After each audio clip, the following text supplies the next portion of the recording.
राजा murder case में Indore crime branch का खुलासा। गिरफ्तार तीनों किलर्स ने अपना गुनाह कबूल किया। तीनों ने मिलकर राजा रघुवंशी की हत्या की। इंदौर पुलिस के मुताबिक लोकल से ही खरीदा गया था हथियार। राजा रघुवंशी पर पहला वार विशाल ने किया था और शव को खाई में फेंक दिया था। इंदौर पुलिस ने किया खुलासा। राज कुशवाहा ने तैयार की थी हत्या की योजना। तीनों आरोपियों को 40 से 50 हजार रुपए देकर ट्रेन से भेजा था शिलांग। राजा और सोनम के जाने से 3 दिन पहले भी तीनों आरोपी शिलांग के लिए निकल गए थे। सोनम से लगातार संपर्क में थे। मौका मिलते ही राजा की हत्या की। राजा रघुवंशी मर्डर केस की एफआईआर की कॉपी सामने आई। राजा के भाई विपिन की शिकायत पर दर्ज की गई थी एफआईआर। राजा की बॉडी बेहद खराब हालत में मिली थी। पर्स में भरा पैसा भी गायब था। राजा हनीमून मर्डर केस से जुड़ा बड़ा खुलासा। सूत्रों के अनुसार सोनम ने राजा को नजदीक नहीं आने दिया था। कामाख्या देवी मंदिर में दर्शन के बहाने दूरी रखी थी। राजा के पिता ने कहा, राजा ने बताया था सोनम फोन पर ही बात करती रहती है। राजा ने मेघालय जाने से इनकार किया था। दिल्ली के कालकाजी में 1200 झुग्गी झोपड़ियों पर बुलडोजर एक्शन। हाई कोर्ट के ऑर्डर के बाद बुलडोजर एक्शन। सरकारी जमीन पर बसे हैं लोग। 1990 से रह रहे लोगों ने धीरे धीरे बनाया सेमी परमानेंट स्ट्रक्चर। कोर्ट के आदेश के बाद कल से कई लोग खुद ही तोड़ रहे हैं अपना कंस्ट्रक्शन। 33 देशों के दौरे के बाद सर्वदलीय डेलीगेशन ने की प्रधानमंत्री मोदी से मुलाकात। दुनिया भर में डेलीगेशन के 7 ग्रुप ने खोली पाकिस्तान की पोल। सर्वदलीय डेलीगेशन के सदस्यों के साथ मुलाकात के बाद पीएम मोदी ने एक्स पोस्ट लिखा। जिस तरह से उन्होंने भारत की आवाज को आगे बढ़ाया, उस पर हम सभी को गर्व है। कांग्रेस सांसद मनीष तिवारी ने कहा, डेलीगेशन ने बीज बोया। अब ये विदेश मंत्रालय के हाथ में है कि वो इस पर पहल को आगे बढ़ाए और पाकिस्तान के खिलाफ प्रतिबंध को ग्लोबल स्तर पर ले जाए। मनीष तिवारी ने कहा, डेलीगेशन ने आतंकवाद के खिलाफ गठबंधन की नींव रखी है। इससे उन देशों पर प्रतिबंध लगाने में मदद मिलेगी जो आतंकवाद को एक नीति के रूप में इस्तेमाल करते हैं। कांग्रेस सांसद शशि थरूर ने पीएम मोदी की से मुलाकात को सुखद बताते हुए कहा, हमने उन्हें इस तरह के और डेलीगेशंस भेजने का सुझाव दिया और उम्मीद है कि वो इस पर विचार करेंगे। पीएम मोदी से मुलाकात के बाद सपा नेता राजीव राय ने कहा, प्रधानमंत्री ने सांसदों की रिपोर्ट को गौर से सुना और सबकी तारीफ की। बीजेपी सांसद गुलाम अली खटाना के मुताबिक पीएम मोदी ने विपक्ष के सांसदों की रिपोर्ट भी सुनी और भारतीय पक्ष को दुनिया के सामने रखने के लिए उनकी तारीफ भी की। शिवसेना उद्धव ठाकरे गुट की सांसद प्रियंका चतुर्वेदी ने पीएम मोदी के साथ मुलाकात के बाद कहा, हमने उनके साथ अपने अनुभव शेयर किए और उन्होंने हमें ध्यान से सुना। बीजेपी सांसद रविशंकर प्रसाद ने अपने दौरे को सकारात्मक बताया। कहा, दुनिया के हर देश से आतंकवाद के खिलाफ समर्थन मिला। पाकिस्तान पर रविशंकर प्रसाद का बड़ा अटैक। कहा, वहां की सेना आतंकवादियों के साथ है। भारत की लड़ाई आम लोगों से नहीं, दहशत के खिलाफ है। केरल में भारत के रेस्क्यू ऑपरेशन पर चीन ने जताया आभार। जलते जहाज से इंडियन नेवी ने चीन और ताइवानी नागरिकों की जान बचाई। जम्मू कश्मीर के लाल चौक पर कश्मीरी पंडितों ने निकाला प्रोटेस्ट। राज्य में शराबबंदी और मंदिरों में अतिक्रमण के खिलाफ किया प्रदर्शन। कर्नाटक उच्च न्यायालय में न्यायाधीश पेरुगू श्री सुधा ने ली शपथ। राज्यपाल थावरचंद गहलोत ने दिलाई शपथ। सीएम सिद्धारमैया रहे कार्यक्रम में मौजूद। राजस्थान में इंटरनेशनल बॉर्डर की पुख्ता की जा रही है सुरक्षा व्यवस्था। जैसलमेर बॉर्डर पर की जा रही है सेंसर युक्त स्मार्ट फेंसिंग। बॉर्डर के पास की सड़कों को नए तरीके से बनाया जा रहा है। जैसलमेर बॉर्डर पर बढ़ाई गई निगरानी। रात दिन सेना के जवान लगातार पेट्रोलिंग में जुटे। मुंबई पुलिस सूत्रों के मुताबिक एनसीपी नेता बाबा सिद्दीकी की हत्या का मास्टरमाइंड जीशान अख्तर कनाडा में पकड़ा गया। लॉरेंस बिश्नोई गैंग का मेंबर जीशान हत्या में शामिल शूटर्स का हैंडलर था। दिल्ली के दयालपुर नाबालिग रेप और हत्या के मामले में आरोपी नौशाद गिरफ्तार। पुलिस के मुठभेड़ के दौरान पुलिस ने उसे पकड़ा। हापुड़ बुलंदशहर रोड में नौशाद ने पुलिस कांस्टेबल अमित मान पर ब्लेड से हमला किया। पुलिस ने जवाबी कार्रवाई में पैर में गोली मारी। घायल कांस्टेबल अमित मान और आरोपी नौशाद का जेपीसी अस्पताल में चल रहा है इलाज। नौशाद पर पुलिस पर हमले के लिए एक और केस दर्ज।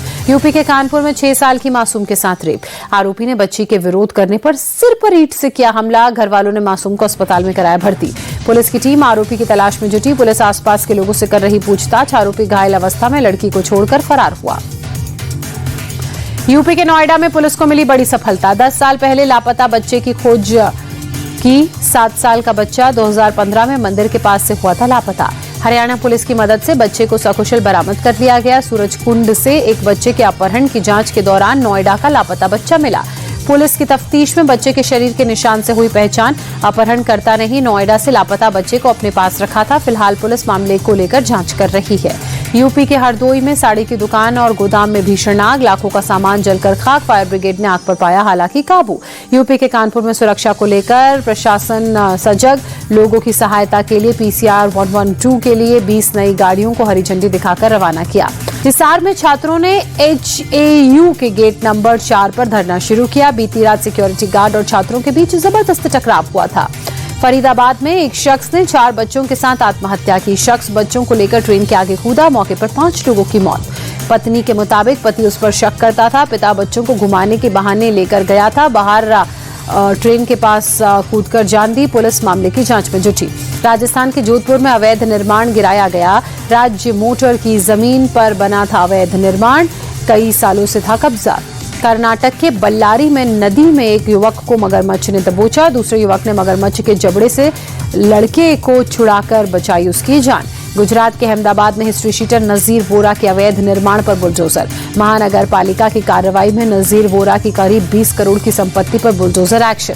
अवैध निर्माण के खिलाफ कार्रवाई को लेकर प्रशासन ने पुख्ता इंतजाम किए। करीब 10 साल से नजीर वोरा ने सरकारी जमीन पर किया था कब्जा। नजीर वोरा पर 30 से ज्यादा मामले दर्ज। अहमदाबाद में मुख्यमंत्री भूपेंद्र पटेल ने साबरमती रिवर फ्रंट पर योग शिविर में हिस्सा लिया।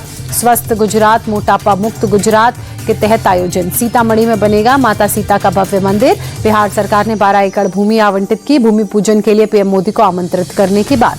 मां वैष्णो देवी के दर्शन के बाद बोले फारूक अब्दुल्ला, अमन, तरक्की और भाईचारा की कामना की। फारूक अब्दुल्ला ने कटरा श्रीनगर ट्रेन सेवा शुरू होने की भी तारीफ की। उड़ीसा के पुरी में श्री जगन्नाथ मंदिर में स्नान उत्सव की धूम। स्नान उत्सव के लिए पहले स्नान यात्रा आयोजित। श्री जगन्नाथ मंदिर में आयोजित स्नान यात्रा में भक्तों की भीड़ उमड़ी। मुख्यमंत्री मोहन चरण मांझी भी शामिल हुए। ज्येष्ठ पूर्णिमा के अवसर पर पूजा अर्चना। प्रयागराज में त्रिवेणी संगम पर पावन स्नान के लिए जुटे भक्त। ज्येष्ठ पूर्णिमा के अवसर पर गंगा नदी में पावन स्नान। हरिद्वार के हर की पौड़ी पर भक्तों की भीड़। 10 साल बाद रिलायंस पावर का शेयर 70 रुपए के पार पहुंचा। आखिरी बार साल 2014 में 70 के पार पहुंचा था रिलायंस पावर का शेयर। बीते 6 दिन में कंपनी का शेयर 20% चढ़ा। सेबी ने करम तारा इंजीनियरिंग के IPC को दिखाई हरी झंडी। इश्यू के जरिए कंपनी 1350 करोड़ रुपए जुटाने की कोशिश में।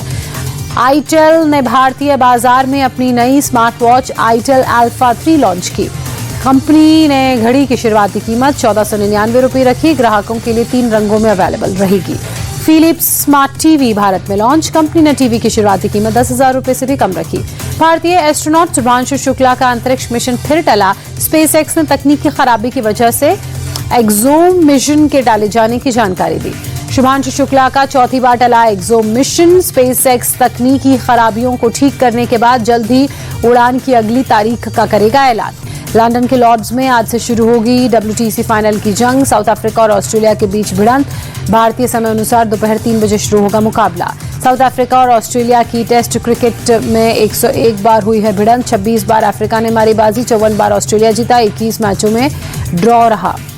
साउथ अफ्रीका और ऑस्ट्रेलिया के बीच लॉर्ड्स में एक बार फिर हुई भिड़ंत। ऑस्ट्रेलिया ने 10 विकेट से जीता था मैच। 113 साल बाद लॉर्ड्स में दोनों टीमें होंगी आमने सामने। WTC फाइनल से पहले साउथ अफ्रीका के तेज गेंदबाज लुंगी एंगिडी ने बड़ा बयान देते हुए कहा, WTC फाइनल जीतना एक सपने के सच होने जैसा है। लुंगी एंगिडी ने कहा, WTC फाइनल जीतकर वर्ल्ड क्रिकेट में दक्षिण अफ्रीका की तस्वीर बदलेगी। टीम के सभी खिलाड़ियों का फोकस लाल गेंद में अच्छा प्रदर्शन करने पर रहेगा। इंग्लैंड के पूर्व तेज गेंदबाज जेम्स एंडरसन ने WTC फाइनल पर दिया बड़ा बयान। बोले, ऑस्ट्रेलियाई बल्लेबाज स्टीव स्मिथ और अफ्रीकाई गेंदबाज कगिसो रबाडा के बीच होगी जबरदस्त जंग। साउथ अफ्रीका के गेंदबाज केशव महाराजा का भी बयान। कहा, टेस्ट फॉर्मेट में टीम की वापसी पर गर्व। ऑस्ट्रेलिया के खिलाफ अच्छा खेल खेलने पर नजर। इंग्लैंड के खिलाफ टेस्ट सीरीज में जसप्रीत बुमराह रच सकते हैं इतिहास। 2 विकेट लेते ही सेना देशों में सबसे ज्यादा टेस्ट विकेट लेने वाले बनेंगे एशियाई गेंदबाज। सेना देशों के खिलाफ 145 विकेट लेकर जसप्रीत बुमराह अभी दूसरे स्थान पर हैं। वसीम अकरम के लिए हैं 146 विकेट। 2 विकेट लेने के बाद बुमराह तोड़ेंगे रिकॉर्ड। यूनाइटेड स्पिरिट ने IPL team royal Challengers Bengaluru को बेचने की खबरों को गलत बताया। कहा, ऐसी कोई बातचीत नहीं चल रही है। 17,000 करोड़ रुपए में डील का दावा था। ऋतुराज गायकवाड़ इंग्लैंड में यॉर्कशायर टीम के लिए खेलेंगे काउंटी चैंपियनशिप और वनडे कप। सोशल मीडिया पर पोस्ट कर जानकारी दी। जुलाई में सरे के खिलाफ काउंटी मैच से पहले यॉर्कशायर में जुड़ेंगे गायकवाड़। सोशल मीडिया पर ऋतुराज ने पोस्ट किया, लिखा इंग्लैंड के डोमेस्टिक सीरीज से जुड़ने के लिए तैयार। वेस्टइंडीज के बल्लेबाज निकोलस पूरन ने इंटरनेशनल क्रिकेट से संन्यास का ऐलान किया। पूरन के फैसले से क्रिकेट जगत में हलचल मची। निकोलस पूरन ने वेस्टइंडीज के लिए 61 वनडे मैचेस में 1983 रन बनाए। T20 इंटरनेशनल में पूरन के नाम 106 मैचेस में 2275 रन। आईसीसी ने विमेंस वनडे रैंकिंग जारी की। 727 रेटिंग पॉइंट्स के साथ भारत की स्मृति मंधाना दूसरे नंबर पर, साउथ अफ्रीका की लॉरा वॉलवॉट टॉप पर बरकरार। भारत के सुमित नागपाल एटीपी रैंकिंग में 63 पायदान गिरकर 233वें स्थान पर खिसके। बोपन्ना 15 साल में पहली बार टॉप 50 से बाहर। भारतीय फुटबॉल टीम 2027 एशियाई कप क्वालिफायर के अहम मैच में हांगकांग से 1-0 से हारी। अपने से कम रैंकिंग वाले हांगकांग के खिलाफ हार भारत के लिए बड़ा झटका। ISSF वर्ल्ड कप में भारतीय निशानेबाज इलावेनिल कलारीवान का शानदार प्रदर्शन। महिला 10 मीटर एयर राइफल में जीता कांस्य पदक। भारत की एथलीट प्रियंका गोस्वामी ने ऑस्ट्रेलियन रेस वॉकिंग चैंपियनशिप में महिलाओं की 10 किलोमीटर दौड़ में पहला स्थान हासिल किया। पुरुषों की 35 किलोमीटर रेस वॉक में संदीप कुमार दूसरे और राम बाबू तीसरे स्थान पर रहे।